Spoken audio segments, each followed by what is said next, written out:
Hey guys, my name is Elijah and in this tutorial I will show you how to add tags in Notion. So this is actually pretty simple.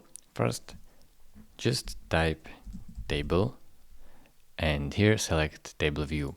You will have to have a database in order to add tags. So that's why I am creating one. You have to click on add property and select multi-select. Here, now you can rename the multi-select to tags and simply use it as tags because it acts exactly like tags.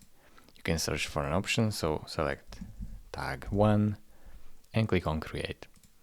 Here, just simply create a new page and select the new option tag 2. Create. And here you can create how many tags you want and select them however you want.